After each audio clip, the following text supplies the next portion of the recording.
Hello, good evening. എല്ലാ പ്രേക്ഷകർക്കും prime ടൈമിലേക്ക് സ്വാഗതം.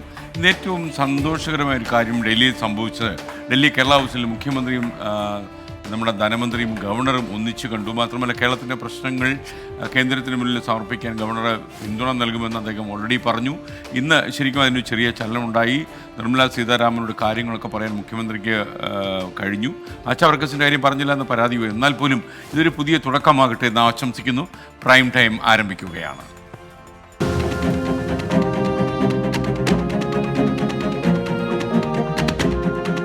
അവരെന്തായാലും സംസാരിച്ചെങ്കിലും ഒരു അധികമായി പോയേനെ. കേന്ദ്രവും സംസ്ഥാനവും തമ്മിലുള്ള പണമിടപാടിൽ ആശാവർക്കർമാർക്ക് യാതൊരു റോളും ഇല്ല ഇതിനകത്ത്.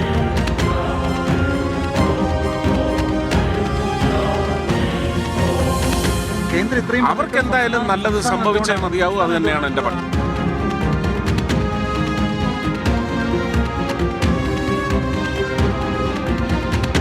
യഥാർത്ഥത്തിൽ ഇത് കണ്ണീരിന്റെ പൊങ്കാലയാണ് ശരിക്കും അവരിടുന്നത്.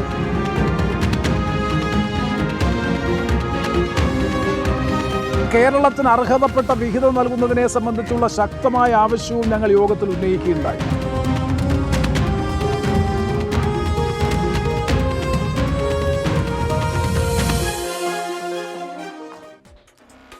പ്രിയപ്പെട്ട പ്രേക്ഷകർക്ക് ഒരിക്കൽ കൂടി സ്വാഗതം. പ്രൈം ടൈം തുടരുകയാണ്. സെക്രട്ടേറിയറ്റിന് മുന്നിൽ ആശാ വർക്കേഴ്സ് നടത്തുന്ന അനിശ്ചിതകാല സമരം ഇന്ന് 31ാം ദിവസം പൂർത്തിയാക്കാൻ ഇനി കുറച്ച് മണിക്കൂറുകൾ മാത്രമേ ബാക്കിയുള്ളൂ.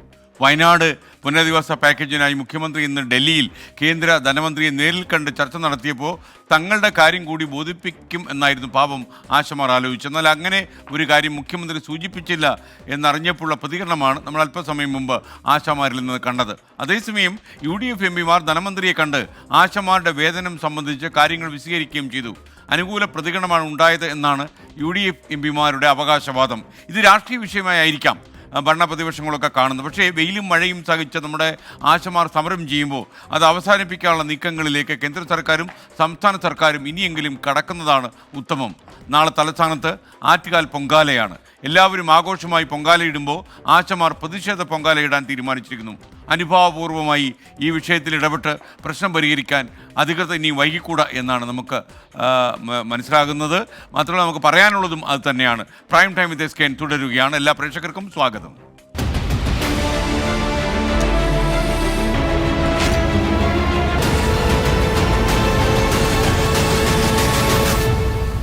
ഇന്ന് ഞങ്ങളുടെ പ്രതിനിധി ഷഫീദ് റാവുത്തർ വളരെ സങ്കടകരമായ ഒരു അഭിമുഖം എടുത്തു. ആ ഇൻ്റർവ്യൂ നമുക്ക് കണ്ടിരിക്കാൻ കഴിയാത്ത രീതിയിൽ ശ്വാസം മുട്ടിക്കുന്നതായിരുന്നു.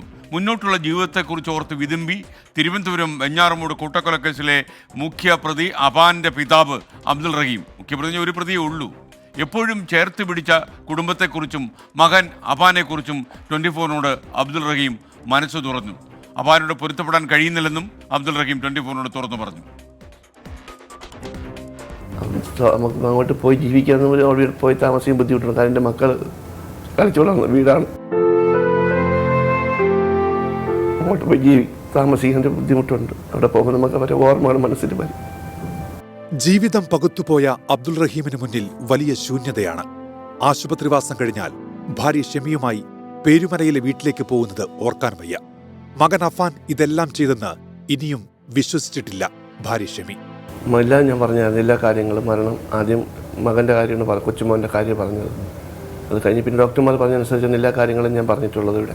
അത് പറഞ്ഞതനുസരിച്ച് അതുപോലെ ഘട്ടം ഘട്ടമായി പറഞ്ഞു മരണങ്ങളെല്ലാം. സത്യമാണെന്ന് ഇപ്പോഴും വിശ്വസിക്കുന്നില്ല. പക്ഷേ എൻ്റെ കൊച്ചുമോൻ്റെ മരണം വിശ്വസിച്ചിട്ടുണ്ട്. ബാക്കിയുള്ളതൊന്നും ഇപ്പോഴും വിശ്വസിച്ചിട്ടില്ലെന്ന് എനിക്ക് തോന്നുന്നു. സാമ്പത്തിക പ്രയാസങ്ങൾ ഉണ്ടായിരുന്നുവെങ്കിലും എല്ലാവരും ഒന്നിച്ചായിരുന്നു. പക്ഷേ കടം ഇത്ര പെരുകിയത് എങ്ങനെയെന്നറിയില്ല. ഫർസാനയോടുള്ള അടുപ്പമെല്ലാം അഫാൻ പറഞ്ഞതാണ്. അതൊന്നും എതിർത്തിട്ടുമില്ല. മകനോട് ഇപ്പം തോന്നുന്ന വികാരം നമുക്ക് എന്തായാലും എല്ലാം നഷ്ടപ്പെടുത്തിയത് അവനാണ്. ആ ഒരു വികാരം എൻ്റെ മനസ്സിലുണ്ട്. എല്ലാം എനിക്ക് നഷ്ടപ്പെട്ടു പോയെല്ലാം അവൻ നിമിത്തം ഉണ്ടായതാണ്. ഒരിക്കലും പൊരുത്തപ്പെടാനും പറ്റത്തില്ല, പൊരുത്തപ്പെടാൻ പറ്റൂല. ഫർസാനയുടെ കുടുംബത്തെ കാണാൻ ആഗ്രഹമുണ്ടെന്നും അബ്ദുൾ റഹീം അത് തോന്നിയിട്ടുണ്ട്. ഇതൊന്ന് പോയി കാണണമെന്നൊരു ആഗ്രഹം ഉണ്ടായിരുന്നു. അവരെ പോയി ഒന്ന് കാണണമെന്നൊരു ആഗ്രഹമുണ്ട്. അവർക്കും ഒരു വലിയ നഷ്ടമാണ്. അതെ അതെ, ഒരു വീട്ടിൽ നിന്ന് പോകണമെന്ന് എനിക്ക് ആഗ്രഹമുണ്ട്. അഫാൻ എങ്ങനെ ഇങ്ങനെയായെന്നറിയില്ല. മകൻ PUBG ഗെയിം കളിച്ചിരുന്നു എന്നത് മാത്രമറിയാം. എന്തുകൊണ്ടാണ് ഈ സമയത്ത് ഒരു അഭിമുഖം, അതും വെഞ്ഞാറമൂട് കൂട്ടക്കൊലപാതകം കഴിഞ്ഞു, പ്രതിസ്ഥാനത്തുള്ളത് അഫാനാണ്. ആ അഫാൻ്റെ പിതാവ് അബ്ദുൾ റഹീമിനെ എന്തുകൊണ്ട് നമ്മൾ ഈ സമയത്ത് സംസാരിക്കാൻ തിരഞ്ഞെടുത്തതെന്ന് ചോദിച്ചാൽ, ഇന്ന് ചില കാര്യങ്ങൾ സംസാരിക്കണമെന്ന് അബ്ദുൾ റഹീം തന്നെ നമ്മളോട് പറഞ്ഞു. ഷഫീദ് റാവുത്തർ, 24, തിരുവനന്തപുരം.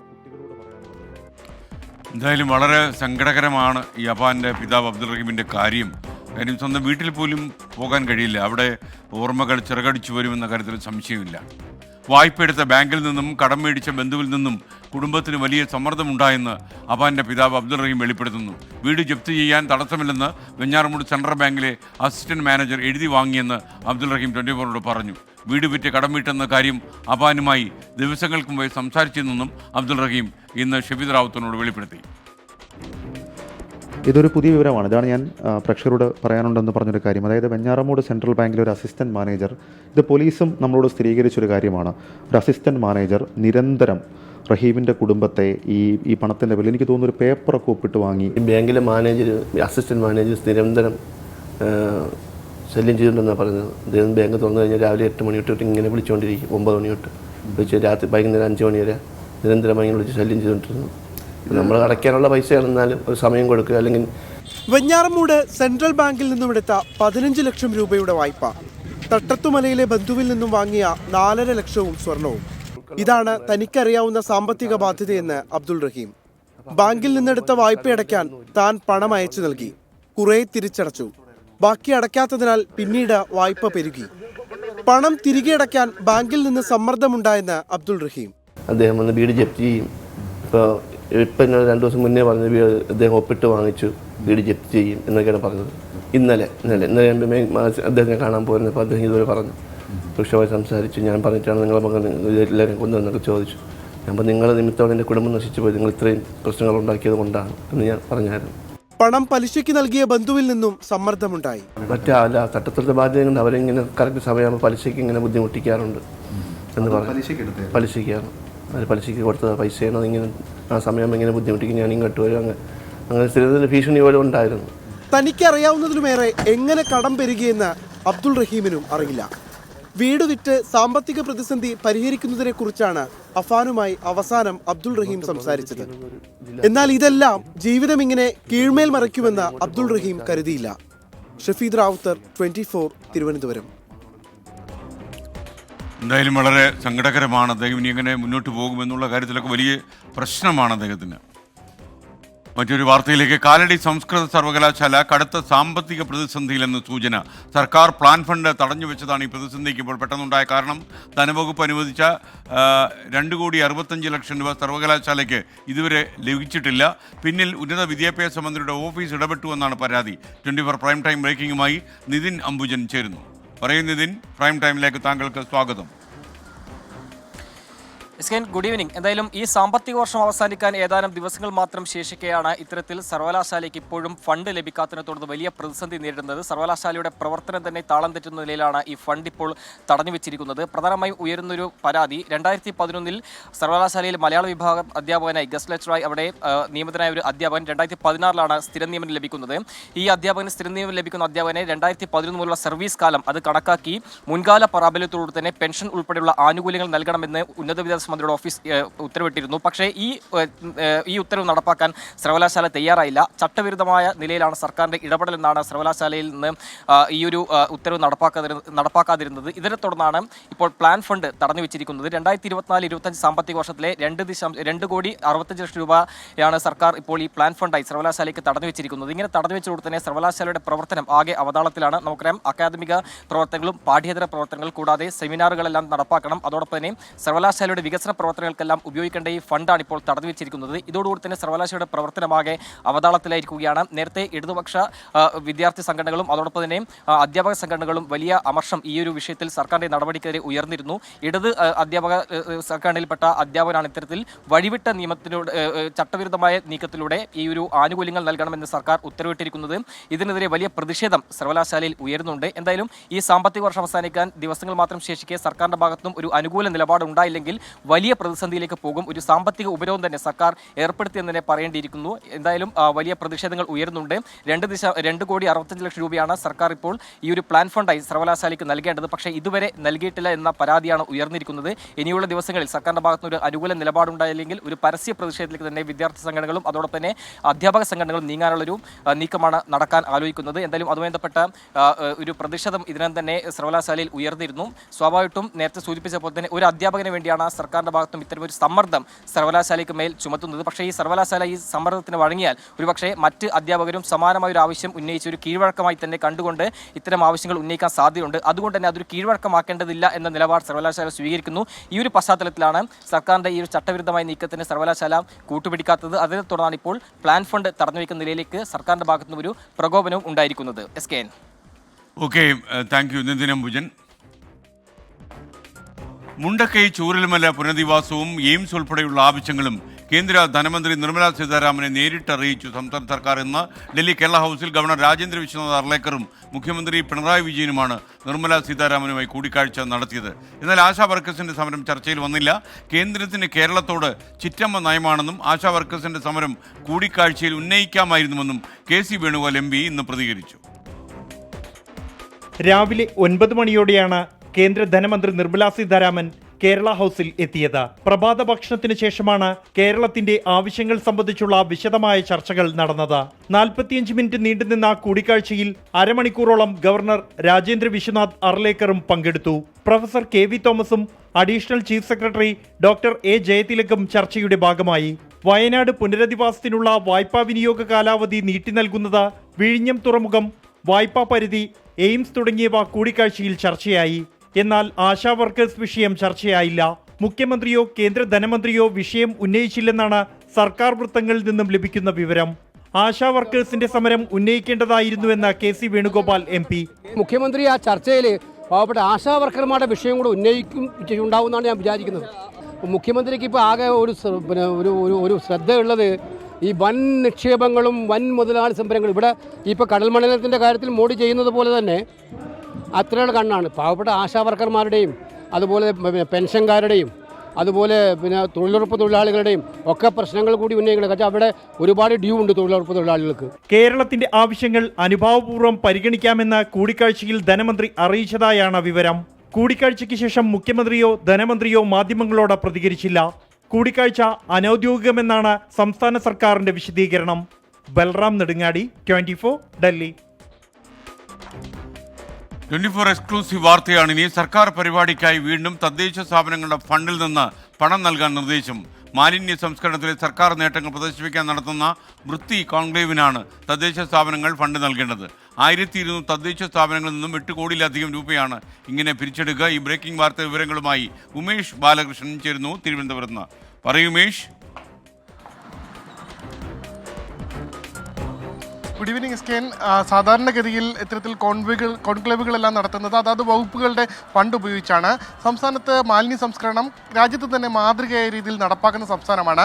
അതുകൊണ്ട് തന്നെ ഈ മാലിന്യ സംസ്കരണത്തിൻ്റെ നേട്ടങ്ങളും ഇനി ഈ തദ്ദേശ സ്ഥാപനങ്ങൾ ഏത് രീതിയിൽ മാറണമെന്നുള്ള ചർച്ചകളുമെല്ലാമാണ് ഈ കോൺക്ലേവിലൂടെ ലക്ഷ്യമിടുന്നത്.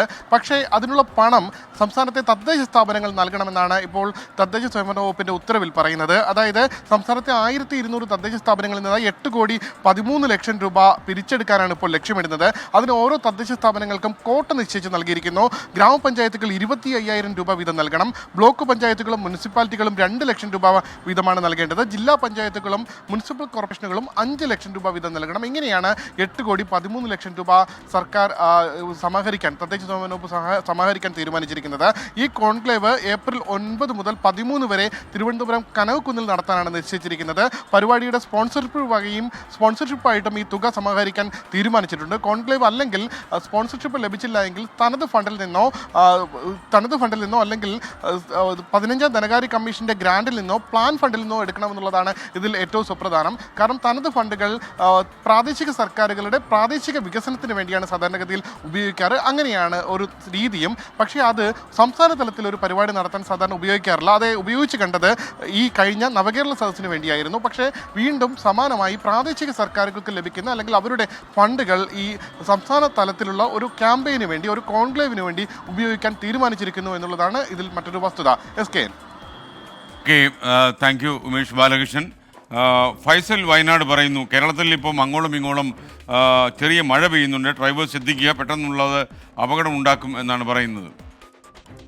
അപ്പോൾ എന്തായാലും പല ജില്ലകളിലും ഇന്ന് മിന്നൽ ഒക്കെ ഉണ്ടായി, ഇടിമിന്നൽ ഉണ്ടായി എന്നൊക്കെ പറയുന്നുണ്ട്. എന്തായാലും ഡ്രൈവ് ചെയ്യുന്ന ആൾക്കാർ വളരെ ശ്രദ്ധിക്കുക. പ്രശസ്തമായ ആറ്റുകാൽ പൊങ്കാല നാളെയാണ്, നിങ്ങൾക്കറിയാം. ഏഷ്യയിലെ തന്നെ ഏറ്റവും വലിയ വനിതാ സംഗമമാണ് തിരുവനന്തപുരത്ത് നാളെ നടക്കുക. ഒരുപക്ഷെ നാടിൻ്റെ വിവിധ ഭാഗങ്ങളിൽ നിന്നായി ലക്ഷക്കണക്കിന് ആളുകൾ, ഏതാണ്ട് 40 ലക്ഷത്തോളം ആളുകൾ നാളെ പൊങ്കാല നിവേദ്യം അർപ്പിക്കും ആറ്റുകാൽ അമ്മയ്ക്ക് എന്നാണ് വിശ്വാസം. മാത്രവുമല്ല, നാളെ ഈ പൊങ്കാല കഴിഞ്ഞ് തിരുവനന്തപുരം നഗരം മണിക്കൂറുകൾക്കകം തന്നെ കഴുകി വൃത്തിയാക്കും തിരുവനന്തപുരം കോർപ്പറേഷൻ. അതും ഒരു അത്ഭുതമാണ്. അതിവിപുലമായ ഒരുക്കങ്ങളാണ് 24 ചെയ്തിരിക്കുന്നത്. തത്സമയം നാളെ രാവിലെ 6 മണി മുതൽ ആറ്റുകാൽ പൊങ്കാലയുടെ ദൃശ്യങ്ങൾ നിങ്ങളിലേക്ക് എത്തിച്ചേരും. അതിവിപുലമായ വലിയൊരു വനിതാ സംഗമം നടക്കുകയാണ്. അതുകൊണ്ട് തന്നെ നമ്മുടെ 4 വനിതകൾ വിവിധ പോയിന്റുകൾ റിപ്പോർട്ട് ചെയ്യും. ആറ്റുകാൽ പൊങ്കാല നാളെ.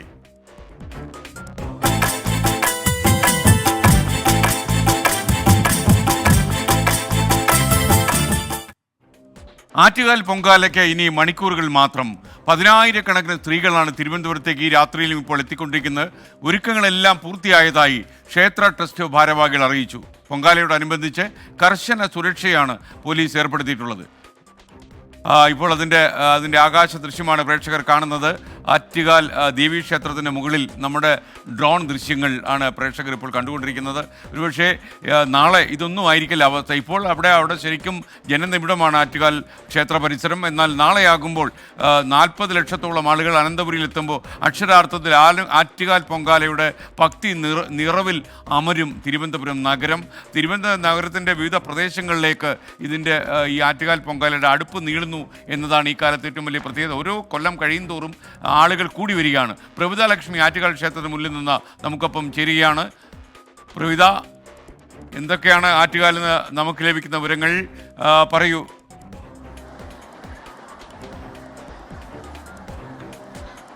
Good evening SKN. ഇവിടെ അഭൂതപൂർവമായ തിരക്കാണ് അനുഭവപ്പെടുന്നത്. ആ ദൃശ്യങ്ങളിൽ തന്നെ ഈ കാര്യങ്ങളൊക്കെ വ്യക്തമാണ്. ദൂരദേശങ്ങളിൽ നിന്ന് പോലും ആറ്റുകാൽ പൊങ്കാലയിൽ ദേവിയെ കണ്ട് പ്രാർത്ഥിച്ച് പൊങ്കാല അർപ്പിക്കാനായി ഇവിടേക്ക് ഒരുപാട് ആളുകൾ ഒഴുകി എത്തിക്കൊണ്ടിരിക്കുകയാണ്. സ്ത്രീകളുടെ ശബരിമല എന്നറിയപ്പെടുന്ന ആറ്റുകാൽ ക്ഷേത്രത്തിന്റെ പ്രധാന നടയ്ക്ക് മുന്നിലാണ് ഇപ്പോൾ ഞാൻ നിൽക്കുന്നത്. ഇവിടെ തന്നെയാണ് ഈ തോറ്റമ്പാറ്റുകാരുള്ളത്. പ്രേക്ഷകർക്ക് മിക്കവർക്കും അറിയാമെന്നാണ് ഞാൻ പ്രതീക്ഷിക്കുന്നത്. ഇതിന്റെ ഒരു ഭാഗമാണ്, ഈ പൊങ്കാലയുടെയും ഒപ്പം ഈ ഉത്സവത്തിന്റെയൊക്കെ ഭാഗമാണ് തോറ്റമ്പാട്ട്. ഓരോ ദിവസവും ഈ ഐതിഹ്യം അനുസരിച്ച് ഓരോരോ കഥകളാണ് തോറ്റമ്പാട്ടിൽ അവതരിപ്പിക്കുന്നത്. ഇനി ആറ്റുകാൽ പൊങ്കാലയുമായി ബന്ധപ്പെട്ട വിശേഷങ്ങളിലേക്ക് വരികയാണെങ്കിൽ ഇവിടെ ഇത്രയധികം ആളുകൾ എത്തുന്ന സാഹചര്യത്തിൽ കനത്ത സുരക്ഷ ഒരുക്കിയിട്ടുണ്ട്. എപ്പോഴും കുറ്റമറ്റ രീതിയിൽ ആറ്റുകാൽ പൊങ്കാല നടത്താനുള്ള എല്ലാ ക്രമീകരണങ്ങളും പോലീസ് ഉദ്യോഗസ്ഥരും ഒപ്പം സർക്കാരും ഒപ്പം നഗരസഭയും ഒപ്പം ഫയർഫോഴ്സും എല്ലാവരും എണ്ണയിട്ട യന്ത്രം പോലെ പ്രവർത്തിച്ചുകൊണ്ട് നടത്താൻ ശ്രമിക്കാറുണ്ട്. ഇവിടെ ഈ തിരക്ക് ഇപ്പോൾ പറയുകയാണെങ്കിൽ കിലോമീറ്ററുകൾക്കപ്പുറം വരെ ആറ്റുകാലമ്മയെ കണ്ട് തൊഴാനായി ആളുകൾ ക്യൂ നിൽക്കുന്നുണ്ട്. രാത്രി 1 മണി വരെയാണ് നട തുറന്നിരിക്കുക. അത്രയും നേരത്തിനുള്ളിൽ ആളുകളെ കയറ്റി, പരമാവധി ആളുകളെ കയറ്റി ഈ നടയ്ക്ക് സമീപം എത്തിച്ച് തൊഴിയിക്കാൻ, അത്ര വേഗത്തിൽ ക്യൂ വളരെ വേഗത്തിൽ വിടാനാണ് ഇപ്പോൾ അധികൃതർ ശ്രമിക്കുന്നത്. ഇപ്പോൾ നമ്മളോടൊപ്പം ഇവിടെ സുരക്ഷയുടെ ചുമതലയുള്ള അനിൽകുമാർ സാർ ചേരുകയാണ്. നമസ്കാരം സാർ, എങ്ങനെയാണ് സുരക്ഷാ ക്രമീകരണങ്ങളൊക്കെ? ഞങ്ങൾ ഈ ഇവിടെ ആർച്ച് മുതൽ ഇവിടെ വരെ ഈ ക്യൂ കോംപ്ലക്സ് ഉൾപ്പെടെ 18 സെഗ്മെന്റുകളായിട്ട് തിരിച്ചിട്ടുണ്ട്. ഓരോ സെഗ്മെന്റിലും 100 മുതൽ 150 വരെ ഉൾക്കൊള്ളും. അത് അവർക്ക് ഞെരുങ്ങാതെ നിൽക്കത്തക്ക രീതിയിലാണ് അത് അറേഞ്ച് ചെയ്തിട്ടുള്ളത്. ഒരു സെഗ്മെന്റ് പൂർണ്ണമായി മൂവ് ചെയ്തതിനു ശേഷം മാത്രമേ ആ സെഗ്മെന്റിലേക്ക് അടുത്തതിൽ നിന്ന് ആൾ വരികയുള്ളൂ. 1 മണിക്ക് നടയടക്കുമെന്ന് പറയുന്നു. 1 മണിക്ക് നടയടക്കുമെന്ന് പറയുന്നു. അപ്പൊ അതിനുള്ളിൽ ഇത്രയധികം ഭക്തർക്ക് അതിനു മുമ്പ് എല്ലാവരെയും ദർശനം നടത്താൻ സാധിക്കുമെന്നാണ് ഞങ്ങളുടെ വിശ്വാസം. കൂടുതൽ ആളുകൾ വന്നുകൊണ്ടേയിരിക്കുകയാണ്. ആളുകൾ ഒരുപാട് വന്നുകൊണ്ടിരിക്കുകയാണ്. എത്ര പോലീസുകാരെ വിന്യസിച്ചിട്ടുണ്ട് ഈ ക്ഷേത്രം? ഇവിടെ മാത്രം 150 പേരുണ്ട് ഒരു ട്രെയിനിൽ. അങ്ങനെ 2 ട്രെയിനുണ്ട്. അപ്പോൾ 300 പേരാണ് ഇവിടെ ഡ്യൂട്ടി ചെയ്യുന്നത്. ഇവിടെ മാത്രം നഗരത്തിൽ ആകെ 3000 ആകെ പോലീസ് 1000 മേളിലുണ്ടാവും എന്നാണ് എനിക്ക് ഇവിടുത്തെ ചുമതലയാണുള്ളത് പറയുന്നത്. അപ്പോൾ അങ്ങനെയാണ് 1000-ലധികം പോലീസുകാരെ വിന്യസിച്ചിട്ടുണ്ടെന്നാണ് അദ്ദേഹം പറയുന്നത്. ഇപ്പോൾ ഞാൻ പറഞ്ഞതുപോലെ തന്നെ ഇനിയിപ്പോൾ ശീവേലി നടക്കാൻ പോവുകയാണ്. ഈ ക്ഷേത്രത്തിൽ 9 മണിക്ക് ശേഷമായിരിക്കും ശീവേലി നടക്കുക. അപ്പോൾ അല്പസമയം ഈ നട അടച്ചിടും. അതിനുശേഷം 1 മണി വരെ നട തുറന്നിരിക്കും. പരമാവധി ആളുകളെ ഇവിടേക്ക് എത്തുന്ന ആളുകൾക്കെല്ലാം ദർശനം സൗകര്യം ഒരുക്കാനാണ് ഈ ക്ഷേത്രം ഭാരവാഹികളും അപ്പം ദേവസ്വം ശ്രമിക്കുന്നത്. ഈ ചേച്ചിമാരോട്, ചേച്ചി എത്ര വർഷമായിട്ട് പങ്കാളിടാം? ഞാൻ 6 വർഷം കൊണ്ട്. ഓക്കെ, അപ്പൊ അങ്ങനെയാണ് ക്യൂ മൂവ് ചെയ്ത് തുടങ്ങിയിട്ടുണ്ട്. അപ്പോൾ നമുക്ക് മറ്റൊരാളുടെ പ്രതികരണം കൂടി തേടാമെന്ന് പ്രതീക്ഷിക്കുകയാണ്. ഒപ്പം തന്നെ ഈ ആറ്റുകാൽ പൊങ്കാലയുമായി ബന്ധപ്പെട്ടുള്ള മറ്റു കാര്യങ്ങളിലേക്ക് കടക്കുകയാണെങ്കിൽ നാളെ രാവിലെ 10:15 പൊങ്കാലയുമായി ബന്ധപ്പെട്ട ചടങ്ങിന് തുടക്കമാവുക. 10:15 പ്രധാന അടുപ്പിൽ അഗ്നി പകരുന്നതോടെ ഇവിടെ കരിമരുന്ന് പ്രയോഗം ഉണ്ടാകും. അതൊരു സൂചനയാണ്. ആ കരിമരുന്ന് പ്രയോഗം കേട്ടതിന് ശേഷം തന്നെ ഈ ക്ഷേത്രത്തിന് ചുറ്റും, ഒപ്പം തന്നെ തിരുവനന്തപുരം നഗരത്തിന്റെ ചുറ്റുമുള്ള ആളുകൾ അവർ അടുക്കി വെച്ചിരിക്കുന്ന ആ കലങ്ങളിലേക്ക് അഗ്നി പകരുകയാണ്. ദേവിക്ക് ഇഷ്ടമായ നൈവേദ്യം, ഇഷ്ടപ്പെടുന്ന നൈവേദ്യങ്ങളാണ്. 10ഓളം നൈവേദ്യങ്ങളുണ്ട്. മണ്ടപ്പുറ്റ്, ശർക്കര പായസം, തെരളി, അങ്ങനെ ഉള്ള നൈവേദ്യങ്ങളാണ് പ്രധാനമായും ദേവിക്കായി അർപ്പിക്കുന്നത്. മാത്രമല്ല, ദേവിയെ മനസ്സിൽ ധ്യാനിച്ചുകൊണ്ട് വ്രതമെടുത്തുകൊണ്ടാണ് ഈ പൊങ്കാല അർപ്പിക്കാനായി എത്തുന്നത്. ഇപ്പോൾ സ്ത്രീജനങ്ങളെ എല്ലാം നമ്മൾ ഈ ക്യൂവിൽ കാണുകയാണ്. ഇവിടെ അങ്ങിങ്ങായി ചില പുരുഷന്മാരെയൊക്കെ കാണാം. എനിക്കിപ്പോൾ ആ ചേട്ടനോട് കാര്യങ്ങൾ ചോദിക്കണമെന്നില്ല, പക്ഷെ അങ്ങോട്ട് കടക്കാൻ പറ്റുന്നില്ല. എന്തായാലും വലിയ തിരക്ക് അനുഭവപ്പെടുന്ന സാഹചര്യത്തിൽ ചില അനൗൺസ്മെന്റ് ഒക്കെ നടത്തുന്നുണ്ട്. ഒപ്പം തന്നെ വേണ്ട എല്ലാ നിർദ്ദേശങ്ങളും പോലീസും ഒപ്പം തന്നെ ക്ഷേത്രം ഭാരവാഹികളും നൽകുന്നുമുണ്ട്. ചേച്ചി, എത്ര വർഷമായി? ഞാൻ ആദ്യമായിട്ടാണ് വരുന്നത്. എത്ര പേരുണ്ട് കൂടെ? ഞങ്ങൾ 2 പേരേ ഉള്ളൂ. ഓക്കെ, അങ്ങനെയാണ് ഇവിടെ വലിയ തിരക്ക് അനുഭവപ്പെടുന്ന സാഹചര്യത്തിൽ ഞാൻ മുൻപ് പറഞ്ഞതുപോലെ തന്നെ കൃത്യമായിട്ടുള്ള അനൗൺസ്മെന്റ് നടത്തുന്നുണ്ട്. അപ്പം തന്നെ നല്ല ചൂടുള്ള കൊണ്ട് തന്നെ അതിനു വേണ്ട മാർഗനിർദ്ദേശങ്ങളൊക്കെ ആരോഗ്യവകുപ്പ് നൽകുന്നുണ്ടായിരുന്നു. അയഞ്ഞ കോട്ടൺ വസ്ത്രം ധരിക്കണം എന്നുള്ളതാണ് ഏറ്റവും പ്രധാനപ്പെട്ട ഒരു നിർദ്ദേശം. മറ്റൊന്ന്, ഇടയ്ക്കിടെ ഇടവേളകളിൽ വെള്ളം കുടിക്കണം. കാരണം നല്ല കടുത്ത ചൂടാണ് അനുഭവപ്പെടുന്നത്. ഇപ്പോൾ വൈകിട്ടായിട്ട് പോലും നല്ല ചൂടുണ്ട്. അപ്പോൾ നാളത്തെ കാര്യം എങ്ങനെയാകും എന്നുള്ള കാര്യത്തിൽ സംശയമൊന്നുമില്ല. നല്ല ചൂടുണ്ടാകും. പക്ഷെ അതിനെയൊക്കെ അവഗണിച്ച് ഭക്തി മാത്രമാണ് ഇവരുടെ എല്ലാവരുടെയും മനസ്സിൽ. മുൻപ് പറഞ്ഞതുപോലെ ഈ സ്ത്രീകളെല്ലാവരും ആ അമ്മമാരെല്ലാവരും അവരുടെ മക്കൾക്ക് വേണ്ടിയും കുടുംബത്തിന് വേണ്ടിയും ഒക്കെയുള്ള പ്രാർത്ഥനയുമായി എത്തിയതാണ്. ഓരോ ഭക്തരുടെയും മനസ്സിൽ പൊങ്കാല അർപ്പിച്ചതിന് ശേഷം പിന്നീട് അടുത്ത വർഷത്തേക്ക് വേണ്ടിയിട്ടുള്ള കാത്തിരിപ്പാണ്. അവർക്ക് പൊങ്കാല എന്ന് പറയുന്നത് ഒരു വികാരമാണ്.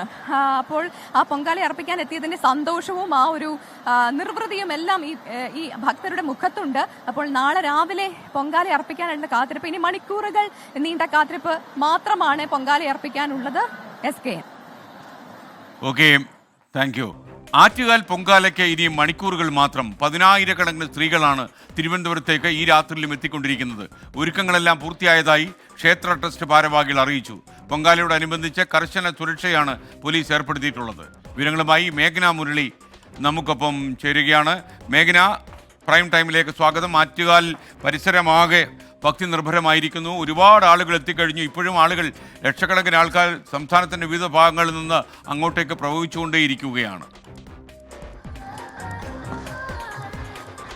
തീർച്ചയായും അങ്ങനെ തന്നെയാണ്. ജനനിബിഡം തിരുവനന്തപുരം നഗരം എന്ന് തന്നെ പറയേണ്ടി വരും. കാരണം അത്രയേറെ ആളുകളാണ് ഈ തിരുവനന്തപുരം നഗരത്തേക്ക് പൊങ്കാലിടാൻ വേണ്ടി മാത്രം എത്തുന്നത്. അത് ആ ജനങ്ങളെ ആകെ, അല്ലെങ്കിൽ ഭക്തജനങ്ങളെ ആകെ തിരുവനന്തപുരം നഗരം ഒന്നാകെ ഇരു കൈയും നീട്ടി സ്വീകരിക്കുന്നു, ഹൃദയത്തോട് ചേർത്ത് നിർത്തുന്നു എന്നുള്ള ഒരു അപൂർവ കാഴ്ച കൂടി നമുക്ക് കാണാനുണ്ട്. കാരണം അത്രയേറെ ഐക്യത്തോടു കൂടിയാണ് ഇവിടെ പൊങ്കാലിടാനായി, നാളെ 10:30 വരെ 10:30ക്ക് പൊങ്കാലിടാനായി എത്തുന്ന ഓരോരുത്തരും ഇവിടെ അത്രയേറെ ഐക്യത്തോടു കൂടിയാണ് നിൽക്കുന്നത് എന്ന കാര്യം സംശയം പറയാം. നമ്മൾ ഈ ദൃശ്യങ്ങളിൽ കാണുകയാണ്. കാരണം അത്രയേറെ തിരക്ക്, അത്രയേറെ ജനനിബിഡം. ഇവിടെ അങ്ങോട്ടും ഇങ്ങോട്ടും ഒന്ന് സുഗമമായി നടക്കാൻ പോലും കഴിയാത്ത രീതിയിലുള്ള ജനങ്ങൾ ഇവിടെയുണ്ട്. അത് പ്രതീക്ഷിച്ചത് തന്നെയാണ്. കാരണം നേരത്തെ തന്നെ സംഘാടകരടക്കം ഇത്തരത്തിൽ ജനങ്ങൾ എത്തും. അത് പതിറ്റാണ്ടുകളായി നടക്കുന്നൊരു ഉത്സവത്തിൻ്റെ മാറ്റം ഓരോ വർഷവും ഇങ്ങനെ കൂടിക്കൂടി വരികയാണ്. അതുകൊണ്ട് ഈ ഒരു ജനം പ്രതീക്ഷിച്ചതാണ്. കൂടാതെ നാളെയും വിവിധങ്ങളായിട്ടുള്ള ഭാഗങ്ങളിൽ നിന്ന് ആളുകൾ എത്തുമെന്ന കാര്യത്തിൽ സംശയമില്ല. അങ്ങനെ ഞാനിപ്പോൾ നിൽക്കുന്നത് ഈ ആറ്റുകാൽ ദേവി ക്ഷേത്രത്തിന് തൊട്ടടുത്തായിട്ട് മീറ്ററുകൾ മാത്രം മാറി ഈ പ്രത്യേകമായി സജ്ജീകരിച്ചിരിക്കുന്ന പൊങ്കാലയ്ക്കായി സജ്ജീകരിച്ചിരിക്കുന്ന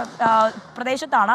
ഇവിടെ അടക്കം ഇവർ നേരത്തെ തന്നെ കഴിഞ്ഞ ഒരുപാട് ദിവസങ്ങളായി അതിനുവേണ്ടി ഒരുക്കങ്ങൾ നടത്തുന്നു. ഇവിടെ സ്ഥലം പിടിക്കുന്നതിനടക്കം ചുടുകട്ടകളൊക്കെ നേരത്തെ തന്നെ കൊണ്ടുവച്ച് സ്ഥലം പിടിക്കുന്നതിനടക്കം അവർ അത്രയേറെ ഒരു പരിശ്രമത്തിനൊടുവിലാണ് ഇത്രയും അടുത്ത് ഈ കാണുന്നവർക്ക് പൊങ്കാലിടാനുള്ള ഒരു അവസരം കിട്ടിയത് എന്നുള്ളതാണ്. കൂടാതെ ഈ നിരവധിയായിട്ടുള്ള ആളുകൾ പറയുന്നത് അവർക്ക് ഇന്ന് രാത്രി ഉറക്കമില്ല. കഴിഞ്ഞ 2 ദിവസങ്ങളായി അടക്കം അവർക്ക് ഉറക്കമില്ല. അവരിങ്ങനെ ഇതിനു വേണ്ടി പൊങ്കാല അർപ്പിക്കണം, ദേവിക്ക് നിവേദ്യം സമർപ്പിക്കണം എന്നുള്ള ഒറ്റ ലക്ഷ്യത്തോടു കൂടി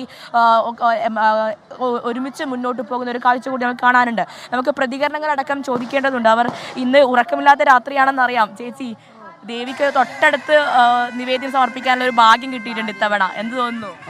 നല്ല സന്തോഷമാണ്. ബേബീൻ്റെ നടക്കൽ പൊങ്കാലിടണമെന്ന് എനിക്ക് കുറേ ആഗ്രഹം ഉണ്ടായിരുന്നു. അത് സാധിച്ച്. പിന്നെ 10-16 കൊല്ലമായി ഞാൻ വരുന്നത്. ഇപ്രാവശ്യം മോളെയും കൊണ്ടുപോയിട്ടുണ്ട്.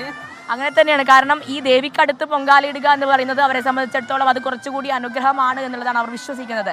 അങ്ങനെ ഇവിടെ മാത്രമല്ല, ഈ തിരുവനന്തപുരം നഗരത്തിന്റെ നാനാഭാഗങ്ങളിൽ ഇങ്ങനെ ആളുകൾ പൊങ്കാലയ്ക്ക്, അതായത് ചെറിയ ഇടവഴികളിൽ പോലും അവർ പൊങ്കാലയിടുന്നു. അതിനുള്ള ഇന്നത്തെ ഇവിടെ ഈ ദൃശ്യങ്ങളിൽ കാണാം നമുക്ക്. അതായത് അവർ ഇവിടെ തന്നെ ഉറങ്ങും, ഇവിടുന്ന് തന്നെ ഭക്ഷണമൊക്കെ കഴിച്ച് അങ്ങനെ നാളെ വരെ ഇവിടെ തന്നെ ഇരിക്കാനുള്ള ഒരു തയ്യാറെടുപ്പിലാണ് ഇവിടുത്തെ ജനങ്ങളുള്ളത്. അങ്ങനെ തിരുവനന്തപുരം നഗരം ഒന്നാകെ ഇത്തരത്തിൽ ഈ ഭക്തജനങ്ങളെ ഏറ്റെടുക്കുന്നു. ഭക്തജനങ്ങൾക്ക് എല്ലാവിധത്തിലുള്ള സൗകര്യങ്ങളും സജ്ജീകരണങ്ങളും ഏർപ്പെടുത്താൻ വേണ്ടി, കൂടാതെ അത്ര ഒരു ചൂടുള്ള അന്തരീക്ഷം ഇപ്പോൾ നിലവിലില്ല. കാരണം ഒരു ചെറിയ കാറ്റുണ്ട്, കൂടാതെ ഭക്തിഗാനങ്ങൾ, അങ്ങനെ എല്ലാം കൊണ്ടും ഒരു ഉത്സവ പ്രതീതി ഈ ഒരു നഗരത്തിലുണ്ട്, ഈ അമ്പല പരിസരത്തുണ്ട്. എന്തായാലും നാളെ നിമിഷങ്ങൾ എണ്ണിയുള്ള ഒരു കാത്തിരിപ്പാണ്. അവർ എല്ലാ ഐക്യത്തോടും കൂടിയും തന്നെ ഈ ഒരു ക്ഷേത്ര പരിസരത്ത് നിൽക്കുന്നു. കൂടാതെ പല പരിപാടികളും ഇവിടെ മറു സൈഡിൽ നടക്കുന്നുണ്ട്. അത് കാണാനായിട്ടും ആൾക്കാരെത്തുന്നു. കൂടാതെ ഇവരുടെ പ്രധാനപ്പെട്ട ലക്ഷ്യം എന്ന് പറയുന്നത് നാളെ ഇവിടേക്ക് എത്താൻ കഴിയണമെന്നില്ല. കാരണം വലിയ തിരക്കാണ് ഇവിടെ. ബാക്കി പല പ്രദേശങ്ങളിലും പൊങ്കാലയിടുന്നവരുണ്ട്. അതുകൊണ്ട് നാളെ ഇവിടെ എത്താൻ കഴിയാത്തവർക്ക് അവസാനമായി ഇന്ന് 1 മണി വരെ നട തുറക്കുന്നുണ്ട്. അതുകൊണ്ട് തന്നെ ഇത്തരത്തിൽ നാളെ എത്താൻ കഴിയാത്തവർക്ക് കൂടി ഇന്ന് അവസാനമായി ഒന്ന് ദേവിയെ കണ്ട് അനുഗ്രഹം വാങ്ങി തിരിച്ചു മടങ്ങി പൊങ്കാലിടണം എന്ന ലക്ഷ്യത്തോടു കൂടി ഇവിടെ എത്തുന്നവരുമുണ്ട്.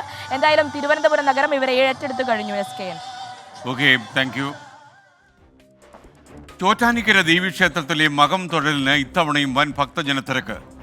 ഇന്ന് രാത്രി 9:30 മണി വരെയാണ് ദർശനം ഒരുക്കിയിരിക്കുന്നതെങ്കിലും ഭക്തരുടെ തിരക്ക് പ്രമാണിച്ച് ദർശന സമയം നീട്ടിയിട്ടുണ്ട്. ചോറ്റാനിക്കര ദേവീക്ഷേത്രത്തിൽ നിന്ന് സൂര്യശ്രീ തത്സമയം ചേരുന്നു. സൂര്യശ്രീ, ഇപ്പോഴും തിരക്ക് തന്നെയാണോ അവിടെ ഇത്രയും സമയം കഴിഞ്ഞിട്ടും?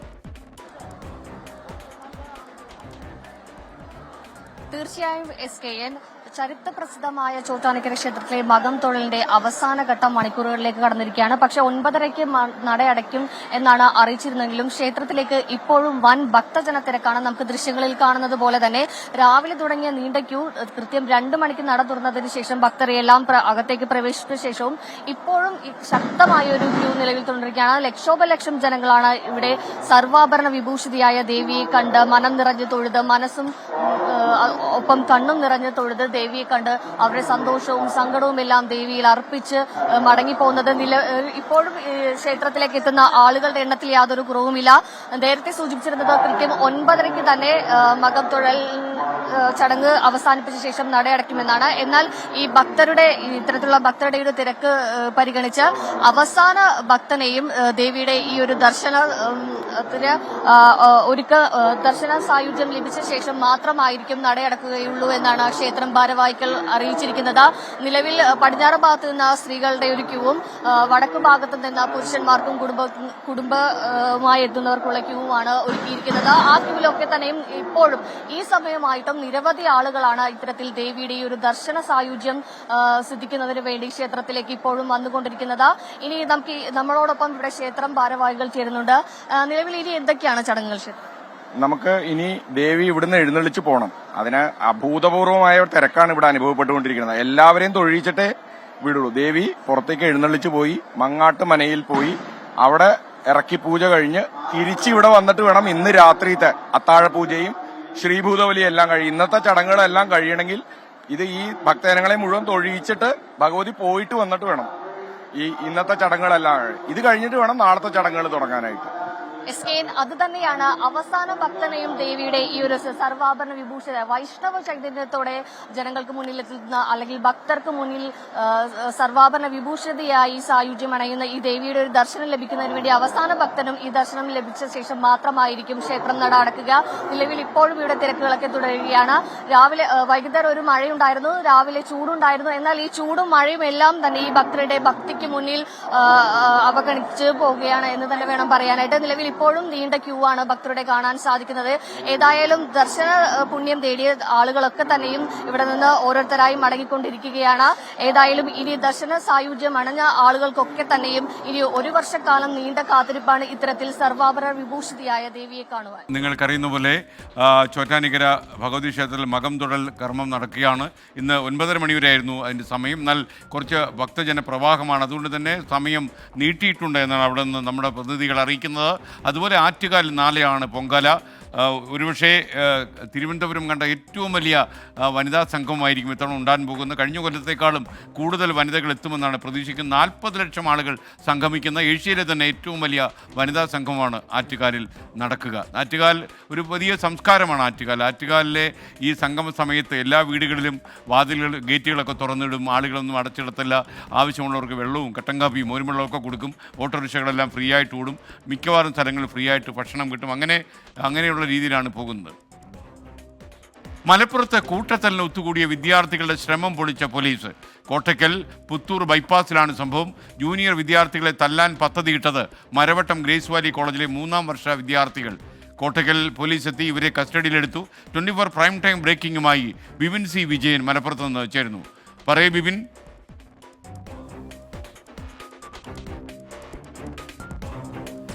SKN ഇത്രയേറെ ബോധവൽക്കരണവും വാർത്തകളും ഒക്കെ പുറത്തു വന്നിട്ടും ഈ മർദ്ദനം ഒരു വിദ്യാർത്ഥിയുടെ ജീവൻ തന്നെ കവരാൻ കാരണമായിട്ടും ഇപ്പോഴും ഇതൊക്കെ വിദ്യാർത്ഥികളുടെ ഉള്ളിലേക്ക് എത്രത്തോളം എത്തി എന്നുള്ളത് സംശയമുണ്ടാക്കുന്നതാണ് ഈ കാര്യം. കാരണം ഇന്ന് പുത്തൂർ ബൈപ്പാസിൽ ജൂനിയർ വിദ്യാർത്ഥികളെ തല്ലാൻ വേണ്ടിയിട്ടാണ് മരവട്ടം ഗ്രേസ് വാലി കോളേജിലെ 3ാം വർഷ വിദ്യാർത്ഥികൾ ഒത്തുകൂടിയത്. ഇതിന് കാരണം നോമ്പുതുറയുമായി ബന്ധപ്പെട്ട ഒരു ഫണ്ട് പിരിവ് കോളേജിൽ നടന്നിരുന്നു. അപ്പോൾ ആ ഫണ്ട് പിരിവുമായി ബന്ധപ്പെട്ടൊരു തർക്കം അവിടെ ഉണ്ടായിരുന്നു. അപ്പോൾ ഇതിന്റെ പക വീട്ടാൻ വേണ്ടിയിട്ടാണ് ഈ 2ാം വർഷ വിദ്യാർത്ഥികൾ പുത്തൂർ ബൈപ്പാസ് വഴി പോകുമ്പോൾ അവരെ തടഞ്ഞു നിർത്തി മർദ്ദിക്കുക എന്നുള്ളതായിരുന്നു അവർ ലക്ഷ്യമിട്ടിരുന്നത്. അതിനാണ് വാഹനങ്ങളിലൊക്കെ എത്തി അവിടെ ഒത്തുകൂടിയത്. ഇത് ജില്ലാ പോലീസ് മേധാവിക്ക് കീഴിലുള്ള സ്പെഷ്യൽ ബ്രാഞ്ച് ഈ വിവരം അറിയുകയും അങ്ങനെ അത് കോട്ടക്കൽ പോലീസിനെ കൈമാറുകയുമായിരുന്നു. കോട്ടക്കൽ CI വിനോദിന്റെ നേതൃത്വത്തിലുള്ള സംഘം അവസരോചിതമായി തന്നെ അവിടെ ഇടപെടുകയും ഉടനെത്തി ഈ വിദ്യാർത്ഥികളെ കസ്റ്റഡിയിലെടുക്കുകയുമാണ് ചെയ്തത്. ഇപ്പോൾ 19 സീനിയർ വിദ്യാർത്ഥികൾ 3ാം വർഷ വിദ്യാർത്ഥികൾ 19 പേരും ഇപ്പോൾ കരുതൽ അറസ്റ്റിലായിരിക്കുകയാണ്. നാളെ ഈ രക്ഷിതാക്കളുമായി നേരിട്ടെത്തിയാൽ മാത്രം ഇവരെ ജാമ്യത്തിൽ വിടുക എന്നുള്ളതാണ് ഇപ്പോൾ പറഞ്ഞിരിക്കുന്നത്. ഡിവൈഎസ്പിക്ക് മുൻപിൽ നേരിട്ട് ഈ വിദ്യാർത്ഥികളുടെ രക്ഷിതാക്കൾ ഹാജരാക്കണമെന്നുള്ളതാണ് അറിയിച്ചിരിക്കുന്നത്. 2 കാറുകളും 5 ബൈക്കുകളും ഇവർ കസ്റ്റഡിയിലെടുത്തിട്ടുണ്ട്. ഇത് കോടതിയിൽ ഹാജരാക്കും. ഇവരുടെ ഫോൺ ഉൾപ്പെടെ കോടതിയിൽ ഹാജരാക്കാനുമാണ് ഇപ്പോൾ കോട്ടക്കൽ പോലീസ് ഉദ്ദേശിച്ചിരിക്കുന്നത്. അവർ അതിനാണ് ലക്ഷ്യമിട്ടിരിക്കുന്നത്. അപ്പോൾ ഇങ്ങനെ ജൂനിയർ വിദ്യാർത്ഥികളെ തല്ലാൻ വേണ്ടിയിട്ട് അല്ലെങ്കിൽ ഒരു കൂട്ടത്തല്ലിലേക്കായിരുന്നു ഇന്ന് ബൈപ്പാസ് ഉണ്ടാവേണ്ടത്. പോലീസിന്റെ ഇടപെടൽ കൊണ്ട് മാത്രമാണ് അത് ഒഴിവായത്. ഇപ്പോൾ 19 വിദ്യാർത്ഥികൾ കരുതൽ കസ്റ്റഡിയിലാണ്. Thank you. ബിപിൻ സി വിജയനാണ് വിവരങ്ങൾ നൽകിയത്. ബ്യൂട്ടി പാർലർ ഉടമ ചാലക്കുടിയിലെ ഷീല സണ്ണി വ്യാജ ലഹരി കേസിൽ കുടുക്കിയ സംഭവത്തിൽ പോലീസ് ശക്തമായ നടപടികളിലേക്ക് കടക്കുന്നുവെന്ന് ഞങ്ങളുടെ ബ്യൂറോ റിപ്പോർട്ട് ചെയ്യുന്നു. ഷീല സണ്ണിയുടെ മരുമകൾ ലിൽജി സംഗീതിനെ പോലീസ് ചോദ്യം ചെയ്തു. മകൻ സംഗീത് സണ്ണിയെ ചോദ്യം ചെയ്യാൻ വിളിപ്പിച്ചെങ്കിലും അയാൾ ഹാജരായില്ല. കൊടുങ്ങല്ലൂർ DYSP VK രാജുവിൻ്റെ നേതൃത്വത്തിലാണ് നടപടികൾ. വിവരങ്ങളുമായി ശ്രീകാന്ത് ചേരുന്നു നമുക്കൊപ്പം. പറയൂ ശ്രീകാന്ത്, പ്രൈം ടൈമിലേക്ക് താങ്കൾക്ക് സ്വാഗതം.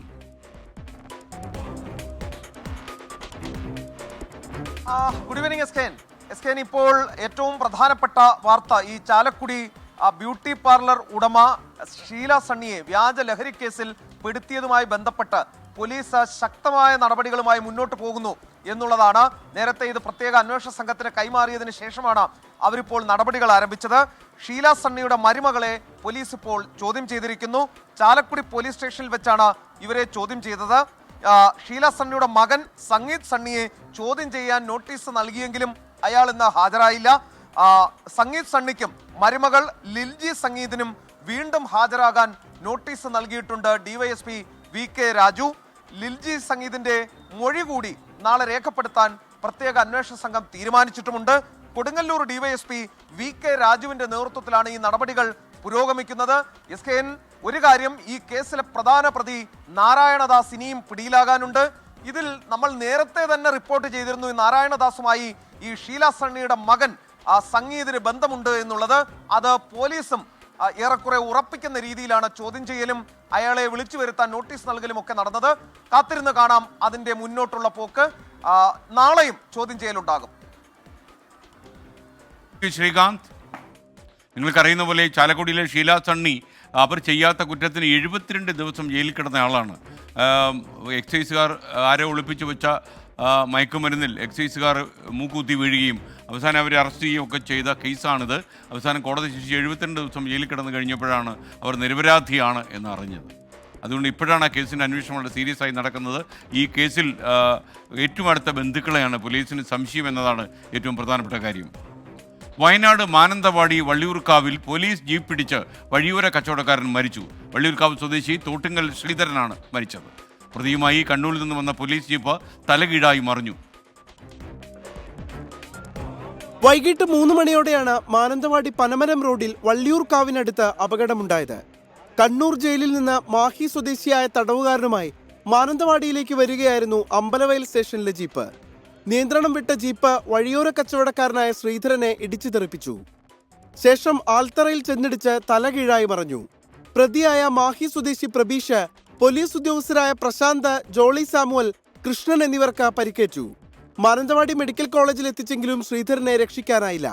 പോലീസ് ജീപ്പിന്റെ ടയറുകൾ തേഞ്ഞ നിലയിലാണെന്ന് നാട്ടുകാർ ആരോപിച്ചു. അപകട കാരണം അമിത വേഗതയെന്നും പരാതി. ഇവിടെ അവിടെ ആ വളവ് മുതൽ ഇങ്ങോട്ട് കയറുന്ന വണ്ടികൾക്കൊന്നും ഒന്നും കാണൂല, അവിടെ നിന്ന് വരുന്ന വണ്ടികളൊന്നും കാണൂല. അപ്പൊ ഇവിടെ എന്ന് പറഞ്ഞാൽ ഏത് സമയവും ആക്സിഡന്റ് തന്നെയാണ്, ഫുൾ ടൈം ആക്സിഡന്റ് തന്നെയാണ്.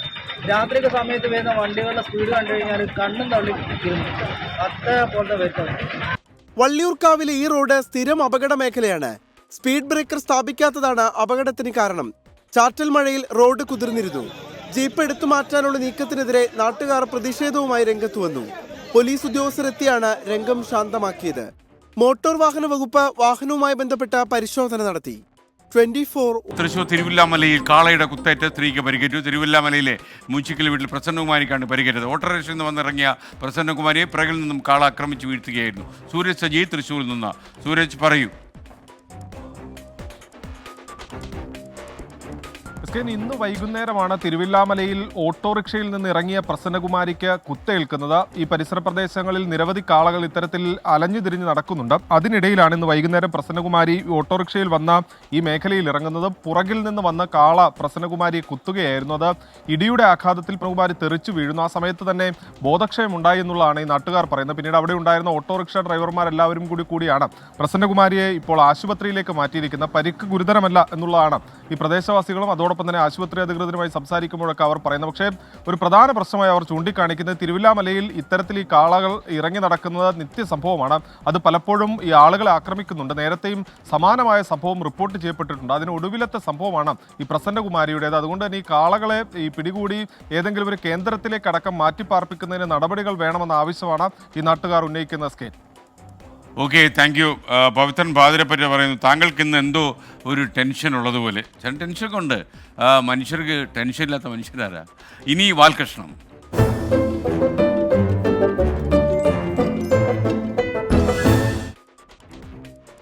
മുഖ്യമന്ത്രിയും കേന്ദ്ര ധനമന്ത്രി നിർമ്മല സീതാരാമനും തമ്മിൽ ഇന്ന് കൂടിക്കാഴ്ച നടത്തി കേരള ഹൗസിൽ. മുണ്ടക്കൈ ചൂരൽമല പുനരധിവാസ വായ്പാ വിനിയോഗത്തിൽ കേന്ദ്രത്തോട് സാവകാശം തേടാനും മറ്റ് ആവശ്യങ്ങൾ അറിയിക്കാനുമായിരുന്നു കൂടിക്കാഴ്ച. എന്നാൽ കൂടിക്കാഴ്ചയിൽ ആശാ വർക്കേഴ്സിൻ്റെ സമരം ചർച്ചയായില്ല. ആശാ വർക്കേഴ്സിൻ്റെ ആവശ്യം ചർച്ചയാക്കാതിരുന്നത് എന്തുകൊണ്ട്? ആവശ്യപ്പെട്ടതെല്ലാം ഇനി ആവശ്യപ്പെടേണ്ടി വരുമോ?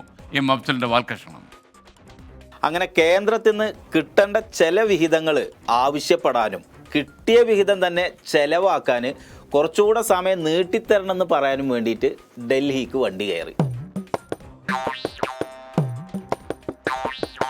കേരളത്തിൻ്റെ കാര്യങ്ങൾ ആവശ്യപ്പെടാൻ വേണ്ടി മുഖ്യമന്ത്രി പോയപ്പോൾ കേന്ദ്രത്തിന് വേണ്ടി ചെറിയൊരു ആവശ്യമായിട്ട് കെ സുരേന്ദ്രൻ വന്നു.